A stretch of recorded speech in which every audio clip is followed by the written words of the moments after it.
हरे कृष्णा हरे राम। तो दोस्तों आज हम बात करने वाले हैं चैप्टर 7 डाटाबेस डेवलपमेंट। और ये एक ऐसा चैप्टर है जिसमें तुम्हें बहुत ज़्यादा मज़ा आने वाला है और इसे तुमने बहुत बार बनाया होगा। या तुम कह सकते हो कि जब तुम एक टेबल लिखते हो 2 या 3 की, तो तुम बनाते हो उसका एक डाटाबेस पूरा का पूरा, जहाँ पर तुम रो टेबल कॉलम बहुत सारी चीज़ें करते हो। और साथ में जब तुम कुछ अलग अलग मतलब कॉपी पे कुछ कलाबाजी करते हो ना, जब भी कोई डाटाबेस जैसा बन जाता है, तो सबसे पहले हम इसके कुछ टॉपिक पढ़ेंगे, जैसे कि database concept, data storage, manipulating data, creating a database object. तो ये सबसे पहले हम शुरू करते हैं। इसमें हम 3-4 पढ़ने वाले हैं।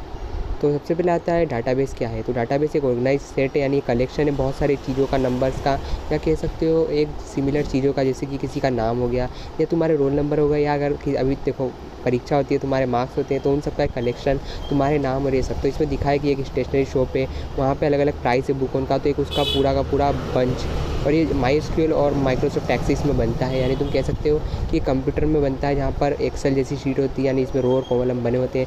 अब डाटाबेस मैनेजमेंट सिस्टम एक ऐसा सिस्टम होता है जो इन सबको मतलब आपस में मिलाकर एक पूरा का पूरा हमें सर्व करता है कि आपका पूरा डाटाबेस है, और ये मदद करता है हमारा उससे आसानी से देखने में, साथ में उसे इकट्ठा करने में। मतलब ये एक बिल्कुल किताब की तरह है। और डाटाबेस सर्वर यानी ये है जहाँ से हमें किताब मिलती है, यानी एक दुकान है जहाँ से मिलती है और हमें इन्फॉर्मेशन मिलती है कि क्या क्या हमें इसमें करना है। तो डाटाबेस सर्वर हमारे टीचर हो सकते हैं जो हमें इन्फॉर्मेशन देते हैं कि बेटा यहाँ पे 2 1 2 लिखना है। और जो हमारा डाटाबेस मैनेजमेंट सिस्टम हुआ, वो हमारी एक ऐसी एप्लीकेशन हुई जहाँ पर हमें अलाउ करते हैं वो डिफरेंट प्रोग्राम लिखने के लिए, मेंटेनेंस करने के लिए अपनी चीज़ों को। अब फ्लैट फाइल में एक सिंगल टेबल होती है और रिलेशनल में बहुत सारी। अब फ्लैट फाइल जैसे कोई ऐसी हो सकती है कि एक तुम्हारा टर्म फर्स्ट के मार्क्स ही रहेंगे और फ्लैट 2 में टर्म फर्स्ट या टर्म सेकंड दोनों के रहेंगे। अब RDBase जो होता है बहुत ज़्यादा यूज़ होता है, जिसमें रिलेशन करते हैं, मतलब आपस में एक बहुत सारे डाटा का रिलेशन करते हैं और फिर उन सबको एक बार में सम कर देते हैं। तो जो एक डाटा निकलता है उसमें बहुत सारे डाटा जुड़े होते हैं। अगर तो हम एक चीज़ पर क्लिक करेंगे तो उसके बहुत सारे चीज़ें निकल जाएगी कि वो कहाँ कहाँ से उसकी उत्पत्ति हुई है, कह सकते हैं कि कहाँ कहाँ से वो निकला हुआ है। अब डाटाबेस कॉन्सेप्ट में सबसे पहले आते हैं आइटम, यानी ईच पर्सन को हम आइटम कहेंगे, यानी जो भी उसमें चीज़ आने वाली है सारी आइटम कहलाएगी। फील्ड्स जो उनको अलग अलग करती है, जैसे कि क्लास या उनका नाम, ये सब।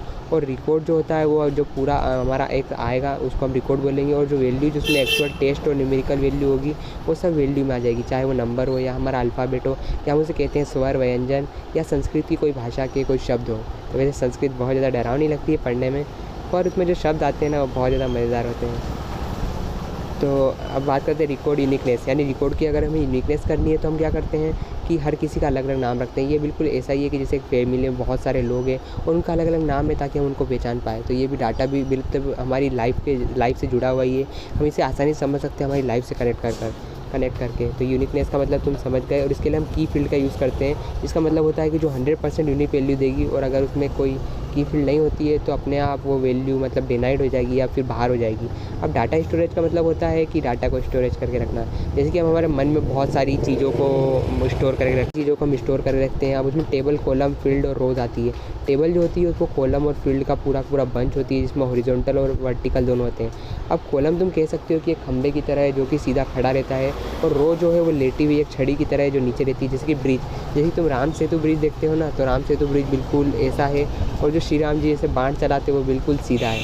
तो ये बिल्कुल ऐसा ही है। और कह सकते हो कि अलग अलग नाम है और इसका अलग अलग यूज़ होता है। रो में मतलब एक पूरा का पूरा ऐसा बनता है, बहुत सारी फील्ड लिखी जाती है, और कॉलम में एक ही फील्ड के सारे अक्षर लिखे जाते हैं, मतलब तुम्हारा नाम और ये सब।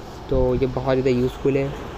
और उसके साथ आता है डाटा टाइप। डाटा टाइप का मतलब होता है कि जो हमारा डाटा है, यानी जिसमें हम जो हम लिख रहे हैं उसका टाइप क्या होगा, क्योंकि हमें अलग अलग चीज़ों की ज़रूरत पड़ती है। जैसे कि अगर हम किसी चीज़ या तस्वीर बनाते हैं तो, या फिर किसी को सजाते हैं, तो हमें अलग अलग चीज़ों की ज़रूरत पड़ती है। घर में अलग अलग चीज़ों की ज़रूरत पड़ती है खाने बनाने के लिए, चाहे वो पानी हो या अलग हो। तो इसमें भी अलग अलग चीज़ों की ज़रूरत पड़ती है इससे डेकोरेट करने के लिए, ताकि आसान दिखे, जैसे कि नंबर या फिर एक बड़े अक्षर या फिर छोटे अक्षर, जैसे कि ABC तुम लिख सकते हो, जो कि ग्रेड में यूज़ होता है।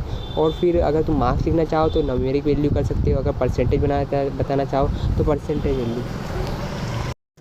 तो यहाँ पर जो ये इसमें इतना ही था। यहाँ पर बाकी डिस्क्रिप्शन मिल जाता है, डिस्क्रिप्शन में हमसे पूछा जाता है और हम उसे छोटे फॉर्म में लिख सकते हैं। अगर हम इससे खुद बनाना सीखेंगे तो हमें बहुत ज़्यादा नई चीज़ की मतलब बोल सकते हो, हम नई चीज़ में अपना डेवलप कर पाएंगे, अपनी नई अंडरस्टैंडिंग डेवलप कर पाएंगे अगर हम खुद लिखना सीखेंगे। अपन को मार्क्स की टेंशन नहीं लेनी है, यानी हमें खुद बनाना है डिस्क्रिप्शन। और यहाँ पर अदर डाटा टाइप आ जाते हैं, जैसे कि नेम और अदर, जैसे कि जावा ऑब्जेक्ट हो गया, जैसे कि डॉलर और ई का ऑप्शन, और ये डॉलर का ऑप्शन बोल सकते हो, या फिर पैसे का ऑप्शन, जहाँ पर तुम्हें अलग अलग साइन देखने को को मिलेंगे। तो ये जो साइन है ये बहुत कम यूज़ होते हैं, या कह सकते हो कि बहुत किसी चीज़ को पूरा डिफरेंट बनाने के लिए यूज़ होते हैं, या फिर एड्रेस बुक में यूज़ हो सकते हैं। हाँ, एड्रेस बुक में होते हैं, जैसे कि अगर आप बहुत सारे एट द रेट लगा देते हैं ताकि एड्रेस अलग हो जाए। अब यहाँ पर आता है पेरेंट, और यहाँ पे ये भी दिया है कि हम उसको पेरेंट बोलेंगे, यानी जो कस्टमर होगा उसको पेरेंट बोलेंगे, और जो हम चीज़ सेल कर रहे हैं उसको हम चाइल्ड बोलेंगे। तो पेरेंट हो सकता है और उसके चाइल्ड कितने भी हो सकते हैं। दूसरी चीज़ क्या आ गई कि प्राइमरी की। तो प्राइमरी की मतलब एक ऐसा है कि जो किसी की खासियत बताता है। जैसे कि श्री कृष्ण की खासियत है कि वो नीले कलर के हैं या फिर सफ़ेद कलर के हैं, हम उन्हें किस तरह भी देख सकते हैं, और उनका अलग अलग रूप है, उनको अलग अलग तरीके से सजाते हैं। तो एक ये प्राइमरी की हो गई। दूसरे नंबर पर आती है फ़ॉरेन की, यानी ये मतलब एक टेबल से दूसरी टेबल में आती है, जैसे कि एक का गुण दूसरे के अंदर आना। तो ये फ़ॉरेन टेबल बिल्कुल ऐसा है कि जैसे कि एक टेबल है, उसकी कोई चीज़ इसके एक दूसरी टेबल के अंदर सिमिलर मिलती हो, यानी जैसे कि तुम्हारा ये डेट ऑफ बर्थ जो आधार कार्ड में है, वो तुम्हारी डेट ऑफ बर्थ का जो तुम्हारा सर्टिफिकेट है या जाति प्रमाण पत्र है, या कह सकते हो मार्कशीट है, उसमें मिलता हो, तो ये तुम कह सकते हो कि ये फ़ॉरेन की, यानी इधर से उधर ली गई है। या कह सकते हो कि तुम्हारी जो राशि होती है ना, उसमें से ली गई है, तो इसको तुम फ़ॉरेन की जैसे समझ सकते हो। और इसका एग्जांपल तुम इधर इधर देख लोगे तो तुम्हें मिल जाएगा। मैनिपुलेटिंग का मतलब होता है किसी चीज़ का निर्माण करना, और ये निर्माण तो वैसे हम नहीं कर सकते, सिर्फ हम चीज़ों को अरेंज कर सकते हैं। तो मैनिपुलेट का तुम समझ सकते हो कि अरेंज करना और डिफ़ाइन करना। तो सबसे पहले आता है डाटा डेफिनेशन लैंग्वेज।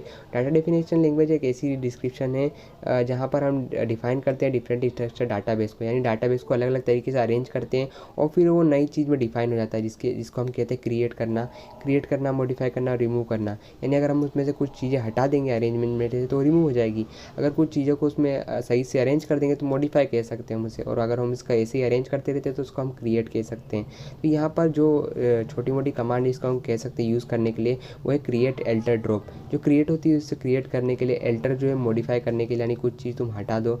जैसे कि हम रोज़ नए नए कपड़े पहनते हैं, तो ये बिल्कुल एल्टर उसी की तरह। ड्रॉप का मतलब है तुम किसी चीज़ को फेंक ही दो, यानी जैसे कि तुम कुछ चीज़ पुरानी हो जाती है, तुम उसे फेंक देते हो जब उसके अंदर से उसका डाटा खत्म हो जाता है, जैसे कि तुम्हारा सिम कार्ड हो गया या मोबाइल हो गया।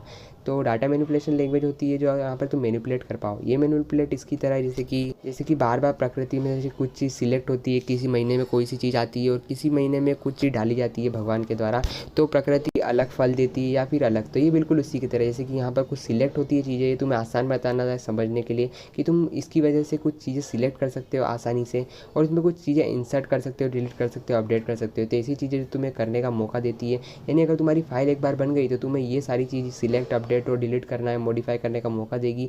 वो सारी चीज़ आ जाएगी मैनिपुलेशन में। अब एक और चीज़ आती है DBMS RDMS। ये ओपन सोर्स है या तुम्हें अवेलेबल हो जाता है ओपन ऑफिस में, ये तुम चालू कर सकते हो, इसे डाउनलोड कर सकते हो। ये अपाचे एक इंजन है जो कि बहुत बड़ा है इसका सॉफ्टवेयर, और ये बहुत सारी चीज़ों पे काम करता है, यानी जो हमारा टेक्स्ट और लाइन होता है उसको अलग अलग तरीके से अरेंज करना और ये सब देखता है। ये तुम यहाँ पर स्टार्ट और प्रोग्राम पे जाओगे तो तुम्हें देखने को मिल जाएगा, और ये तुम्हें गाइड करता है कि कैसे तुम डाटाबेस बना सकते हो। ये मतलब बिल्कुल एक बुक की तरह ही हमारी, कि जो हमें बताता है कि हमें कहाँ पर टेबल बनानी है, कहाँ पर क्या बनाना है। और ये बिल्कुल जैसे कि एक मोबाइल में शुरू में आता है ना ट्यूटोरियल की, यहाँ पर क्लिक कीजिए, बिल्कुल इसी की तरह है। तो यहाँ पर तुम्हें देखने को मिल जाएगा कि यहाँ पर आप सबसे पहले एक डायलॉग जो बॉक्स है बिल्कुल छोटे से खत की तरह, इसमें थोड़ा थोड़ा हिस्से में कुछ लिखा हुआ होता है, जिससे हमें पता चलता है कि हमें किस बात की जानकारी दे रहा है और हमें इसे एक्सेप्ट करना चाहिए कि नहीं। जैसे कि बैंक स्टेटमेंट में होता है बिल्कुल उसी की तरह, हर पेज पे अलग अलग डायलॉग बॉक्स। तो ये बिल्कुल उसी की तरह है। या तुम कह सकते हो कि अगर तुम किसी फॉर्म को भरते हो तो उसमें भी तुम्हें देखने को मिल जाएगा, तो इसको हम डायलॉग बॉक्स कह सकते हैं। और आगे हम नीचे आ जाते हैं और यहाँ पर देखते हैं कि और हमें क्या क्या मिलता है। तो यहाँ पर फाइल नेम, हमें यहाँ पर फाइल नेम लिख देना है, और फाइल नेम हम जैसे ही लिखते हैं तो हम चूज़ भी कर सकते हैं कि हमें कौन सी फ़ाइल चाहिए, TXT या अलग अलग, क्योंकि फ़ाइल अलग अलग होती है, किसी में कोड आता है, किसी में अलग चीज़ आती है। तो हम सिलेक्ट कर सकते हैं जैसी हमें चाहिए हो, और फिर हम उसे सेव कर देंगे। तो फिर यहाँ पर हमें सेव करा हुआ मिल जाएगा, और उसके बाद आता है क्रिएटिंग अ टेबल। तो अभी तो हम इतना ही पढ़ने वाले हैं। अगर तुम्हें वीडियो पसंद आए तो लाइक शेयर सब्सक्राइब कर देना। मिलते हैं नेक्स्ट वीडियो में। हरे कृष्णा हरे राम।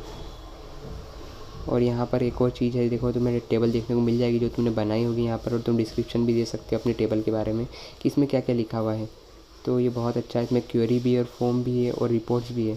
तो अलग अलग चीज़ होती है जो तो अलग अलग कंपनियों में काम में आती हैं। तो मिलते हैं नेक्स्ट वीडियो में इसका सेकंड पार्ट में। Thank you.